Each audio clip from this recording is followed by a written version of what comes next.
അസ്സലാമു ബിസ്മില്ലാഹിർ റഹ്മാനിർ റഹീം. കൂട്ടുകാരെ, എല്ലാവർക്കും സുഖമല്ലേ? ഈ വീഡിയോയിൽ കാണുന്നത് ക്ലാസ് 8 ഫിഖ്ഹുൽ ഇസ്ലാമിലെ മൂന്നാമത്തെ പാഠത്തിലെ തദ്രീബാത്താണ്. വീഡിയോയിലേക്ക് കടക്കുന്നതിന് മുമ്പ് ചാനൽ ആരെങ്കിലും സബ്സ്ക്രൈബ് ചെയ്യാതെ കാണുന്നുണ്ടെങ്കിൽ ഒന്ന് സബ്സ്ക്രൈബ് ചെയ്യണം, എന്നെ സപ്പോർട്ട് ചെയ്യണം. ഈ വീഡിയോ കൂട്ടുകാർക്ക് ഇഷ്ടമായാൽ ലൈക്ക് ചെയ്യണം, നിങ്ങളുടെ ഫ്രണ്ട്സിനെ ഷെയർ ചെയ്യണം. ക്ലാസ് 8 ഇതുവരെ എടുത്ത പാഠങ്ങളുടെ തദ്രീബാത്തെല്ലാം വേണമെങ്കിൽ കൂട്ടുകാർ എൻ്റെ ചാനലായ മുന്ന ഷാഹിൽ EDU എന്നതിൽ പ്ലേലിസ്റ്റ് സെക്ഷൻ എടുക്കുക. അതിൽ ഓരോ സബ്ജക്റ്റിൻ്റെയും തന്നെ പ്ലേലിസ്റ്റ് ഉണ്ടാകും. അതിൽ ആവശ്യമുള്ള സബ്ജക്റ്റിൻ്റെ ആവശ്യമുള്ള പാഠത്തിൻ്റെ തദ്രീബാത്ത് എടുത്തു നോക്കാം. ക്ലാസ് 8 ഫിഖ്ഹുൽ ഇസ്ലാമിലെ എല്ലാ പാഠങ്ങളും അറബിയിലായതുകൊണ്ട് ഓരോ പാഠത്തിൻ്റെയും അർത്ഥം മനസ്സിലാക്കിയതിനു ശേഷം വേണം ആ പാഠങ്ങളുടെ തദ്രീബാത്ത് നോക്കാൻ. അപ്പോൾ നമുക്കാദ്യം ഈ പാഠത്തിൽ കൊടുത്തിരിക്കുന്ന കാര്യം മനസ്സിലാക്കിയതിനു ശേഷം തദ്രീബാത്ത് നോക്കാം. അൽ വഹദത്തു സാലിസ, മൂന്നാമത്തെ പാഠം അത്വഹാറ, ശുദ്ധീകരണം. നാം ഈ പാഠത്തിൽ ശുദ്ധീകരണത്തെക്കുറിച്ചാണ് പഠിക്കുന്നത്. ആദ്യത്തെ പാരഗ്രാഫ് നോക്കൂ. ഖാല തആല, അല്ലാഹു തആല പറഞ്ഞു, ആകാശത്തു നിന്നും ശുദ്ധജലം നാം ഇറക്കി തന്നു. ശുദ്ധി വരുത്താൻ താല്പര്യമുള്ള ചില ആളുകളുണ്ട് ഇവിടെ. ശുദ്ധി വരുത്തുന്നവരെ അള്ളാഹു ഇഷ്ടപ്പെടുന്നു.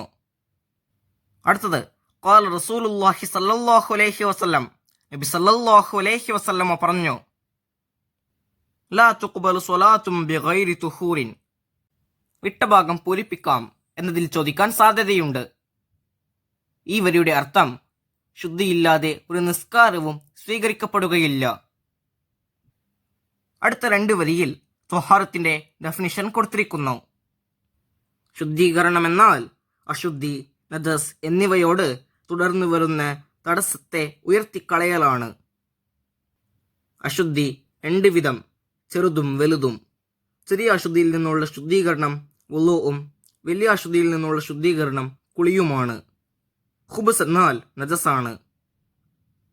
അടുത്ത പാരഗ്രാഫ് അൽ മാ ഉൽ മുത്ലഖ്, മുത്ലഖായ വെള്ളം എന്നതിനെക്കുറിച്ചാണ് ഈ പാരഗ്രാഫിൽ പഠിക്കുന്നത്. മുഴുവൻ ശുദ്ധീകരണത്തിനും തഹൂറായ വെള്ളം നിബന്ധനയാണ്. തഹൂർ എന്നാൽ സ്വയം ശുദ്ധിയുള്ളതും മറ്റൊന്നിനെ ശുദ്ധിയാക്കാൻ കഴിവുള്ളതുമാണ്. അതിന് മുത്ലഖായ വെള്ളമെന്നും പേരുണ്ട്. മുത്ലഖായ വെള്ളമെന്നാൽ കടൽ വെള്ളം, മഴവെള്ളം പോലത്തെ ഉപാധിയില്ലാത്ത വെള്ളമെന്ന് പറയാവുന്നതിനാണ്. ചായ പോലത്തതല്ല.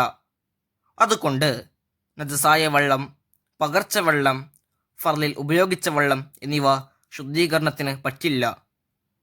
മഷി പോലത്തെ വെള്ളത്തെ സംരക്ഷിക്കാൻ കഴിയുന്ന ശുദ്ധിയുള്ള ഉടഞ്ഞു ചേരുന്ന വസ്തു മുഖേന അല്പം പകർച്ച വന്ന വെള്ളം പ്രശ്നമില്ല.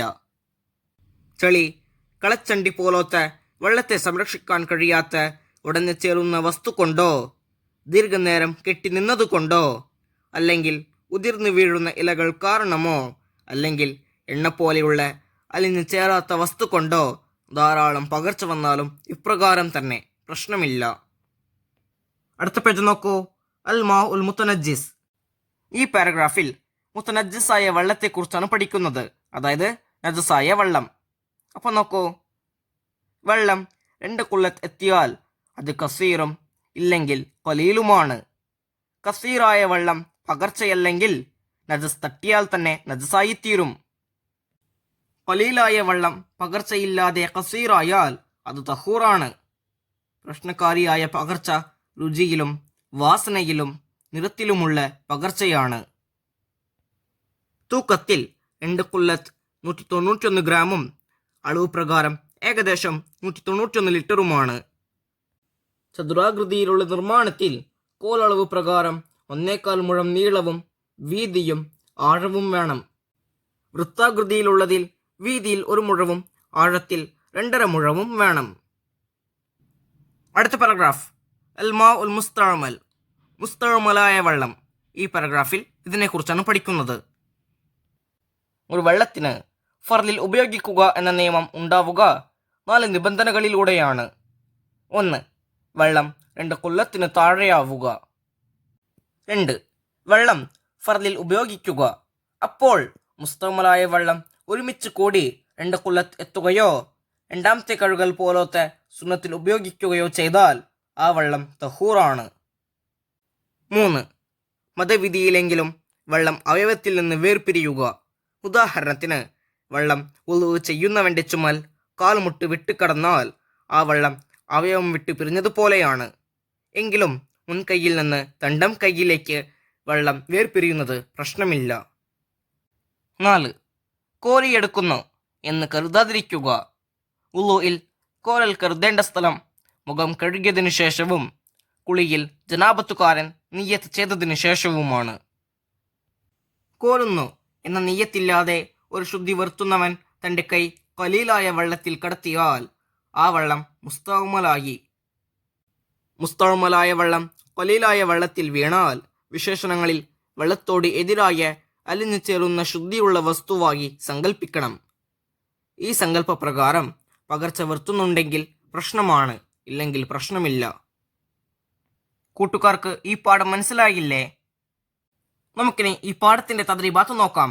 തദ്രീബാത്തിൽ ഒന്നാമത്തെ പ്രവർത്തനം നക്തഷിഫുൽ ഇജാബാത്ത്, ഉത്തരം കണ്ടെത്താനുള്ളതാണ്. 1. മത് ത്വഹാറ, ത്വഹാറത്ത് എന്നാൽ എന്ത്, അതായത് ശുദ്ധീകരണം എന്നാൽ എന്ത്?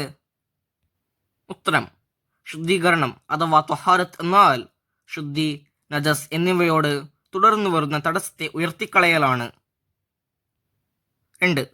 ഉദ്കുർ ശുറൂത്ത് സ്വലാത്ത്, അതായത് നിസ്കാരത്തിന്റെ ഷർത്തുകൾ പറയുക.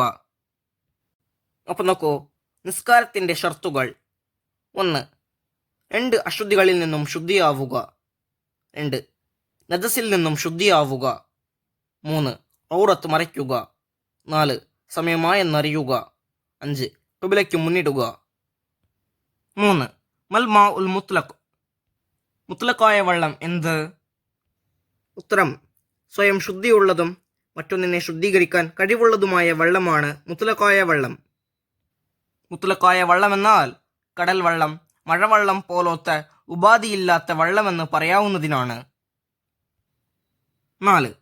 മാ മിഖ്ദാറുൽ ഖുല്ലത്തൈനി ബിൽ വസ്നി വൽ കൈലി, അതായത് തൂക്കത്തിലും അളവിലും 2 ഖുല്ലത്ത് വെള്ളത്തിന്റെ കണക്ക് എത്ര?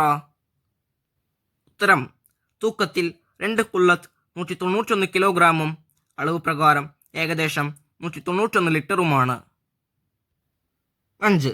ലിസുബൂതി ഹുക്മി ഇസ്തിഅമാലിൽ മാഇ ശുറൂത്തുൻ മാ ഹിയ, അതായത് വെള്ളം ഉപയോഗിച്ചതാണെന്ന് നിയമം ഉണ്ടാവണമെങ്കിൽ ഷർത്തുകളുണ്ട്.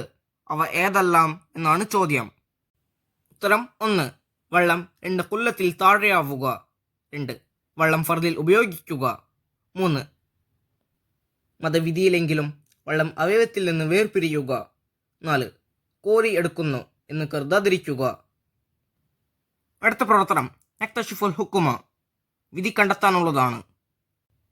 കുന്ത തഗ്തസിലു മുഗ്തരിഫൻ മിനദ് ദൽവി ഫവഖഅത് ഖത്റാത്തും മിനൽ മാഇ മിൻ ജിസ്മിക ഫിദ് ദൽവി ഫമാ ഹുക്മുൽ മാഇൽ മുതബഖാ ഫീഹി, അതായത് ബക്കറ്റിൽ നിന്ന് നീ വെള്ളം മുക്കിയെടുത്ത് കുളിക്കുകയാണ്. ആ സമയത്ത് നിന്റെ ശരീരത്തിൽ നിന്ന് ഏതാനും തുള്ളി വെള്ളം ആ ബക്കറ്റിൽ വീണു എങ്കിൽ അവശേഷിക്കുന്ന വെള്ളത്തിന്റെ വിധിയെന്ത്? മുസ്തഅ്മലായ വെള്ളം ഖലീലായ വെള്ളത്തിൽ വീണാൽ വിശേഷണങ്ങളിൽ വെള്ളത്തോട് എതിരായ അലിഞ്ഞു ചേരുന്ന ശുദ്ധിയുള്ള വസ്തുവായി സങ്കല്പിക്കണം. ഈ സങ്കല്പപ്രകാരം പകർച്ച വരുത്തുന്നുണ്ടെങ്കിൽ ആ വെള്ളം മുസ്തഅ്മലാവും. പകർച്ച വരുത്തുന്നില്ലെങ്കിൽ പ്രശ്നമില്ല. അടുത്ത പ്രവർത്തനം നഖ്താറു സ്വഹീഹ വനുസഹിഹുൽ ഖാതിഅ, ശരി തിരഞ്ഞെടുക്കുക, തെറ്റ് ശരിയാക്കുക. ഇവിടെ നമുക്കൊരു 7 സ്റ്റേറ്റ്മെന്റ് കൊടുത്തിരിക്കുന്നു. ഇതിൽ ഏതാണ് ശരി, ഏതാണ് തെറ്റ് എന്ന് മനസ്സിലാക്കണം. തെറ്റായതാണെങ്കിൽ അത് ശരിയാക്കി മാറ്റി എഴുതണം. 1. മാ ഉന്നാറജീലി തഹൂറുൻ, അതായത് തേങ്ങാവെള്ളം തഹൂറാണ് എന്ന് കൊടുത്തിരിക്കുന്നു. ഇത് ശരിയാണോ തെറ്റാണോ? തെറ്റാണ്. തേങ്ങാവെള്ളം ത്വാഹിറാണ്. മാ ഉന്നാറജീലി ത്വാഹിറുൻ എന്ന് എഴുതണം. 2. വഖഅത് ഫീ ദൽവിൻ മിനൽ മാഇ ഖത്റത്തും മിനൽ ബൗലി ഫഹുവ തഹൂറുൻ, അതായത് ഒരു തൊട്ടി വെള്ളത്തിൽ മൂത്രത്തിൽ നിന്ന് ഒരു തുള്ളി വീണു, അത് തഹൂറാണ് എന്ന് കൊടുത്തിരിക്കുന്നു. ഇത് ശരിയാണോ തെറ്റാണോ? തെറ്റാണ്. ആ വെള്ളം മുത്തനജിസാണ്. നമുക്കിത് ശരിയാക്കാം. وقعت في ضلو من الماء قطرة من البول فهو متنجس. 3. تغير الماء بحمرة المداد تغيرا قليلا فيصح به الوضوء. അതായത് കുറഞ്ഞ മഷി വീണ് പകർച്ചയായ വെള്ളം അതുകൊണ്ട് വുളു ശരിയാകും എന്ന് കൊടുത്തിരിക്കുന്നു. ഇത് ശരിയാണ്. മഷി പോലത്തെ വെള്ളത്തെ സംരക്ഷിക്കാൻ കഴിയുന്ന ശുദ്ധിയുള്ള ഉടഞ്ഞു ചേരുന്ന വസ്തു മുഖേന അല്പം പകർച്ച വന്ന വെള്ളം പ്രശ്നമില്ല. 4. വഖഅ ഫിൽ ഹൗലിൽ കബീരി ദർഖു ത്വയ്രിൻ ഫൽമാഉ തഹൂറുൻ. അതായത് വലിയൊരു ഹൗലിൽ പക്ഷിക്കാഷ്ടം വീണു, ആ വെള്ളം തഹൂറാണ് എന്ന് കൊടുത്തിരിക്കുന്നു. ഇത് ശരിയാണ്. കസീറായ വെള്ളം പകർച്ചയില്ലെങ്കിൽ നജസ് തട്ടിയാൽ മാത്രം നജസായിത്തീരില്ല, അതുകൊണ്ട് അത് തഹൂറാണ്. 5. ബാലൽ വലതു ഫി ബിർക്കത്തിൻ ഫമാഉൽ ബിർക്കത്തി മുതനജ്ജിസുൻ. അതായത് ഒരു കുട്ടി കുളത്തിൽ മൂത്രമൊഴിച്ചു, ആ കുളത്തിലെ വെള്ളം മുതനജ്ജിസാണ് എന്ന് കൊടുത്തിരിക്കുന്നു. ഇത് ശരിയാണോ തെറ്റാണോ? ഇത് തെറ്റാണ്. ആ വെള്ളം തഹൂറായ വെള്ളമാണ്. കുളത്തിലെ വെള്ളമെന്ന് പറഞ്ഞാൽ അത് കസീറായ വെള്ളമാണ്, അതുകൊണ്ട് തന്നെ ആ വെള്ളം നജസ് തട്ടിയത് കൊണ്ട് മുതനജ്ജിസാവുകയില്ല. നമുക്ക് ഇത് ശരിയാക്കി എഴുതാം. ബാലൽ വലതു ഫി ബിർക്കത്തിൻ ഫമാഉൽ ബിർക്കത്തി തഹൂറുൻ. 6. തഗയ്യറ ലൗനു മാഇൻ നഹ്രി ബിതുറാബിൻ ബിസബബിൽ അംതാരി ഫൽമാഉ തഹൂറുൻ. അതായത് നല്ല മഴവെള്ളം ഒലിച്ചു വന്നതിനാൽ ഒരു പുഴയിലെ വെള്ളം കലങ്ങി മറിഞ്ഞ് പകർച്ചയാകി, ആ വെള്ളം തഹൂറാണ്. ഇത് ശരിയാണോ തെറ്റാണോ? ശരിയാണ്. 7. ഇദാ ഇഗ്തറഫൽ മുതവല്ലിഉൽ മാഅ മിൻ ഇനാഇൻ സഗീറിൻ ബിനിയ്യത്തിൽ ഇഗ്തിറാഫി ഫലാ യകൂനു മുസ്തഅമല. അതായത് ചെറിയ ഒരു പാത്രത്തിൽ നിന്ന് കോരി എടുക്കുന്നു എന്ന നിയ്യത്തോടെ ഒരാൾ വുളു എടുത്തു, എന്നാൽ ആ വെള്ളം മുസ്തഅമലല്ല. ഇത് ശരിയാണോ തെറ്റാണോ? ശരിയാണ്.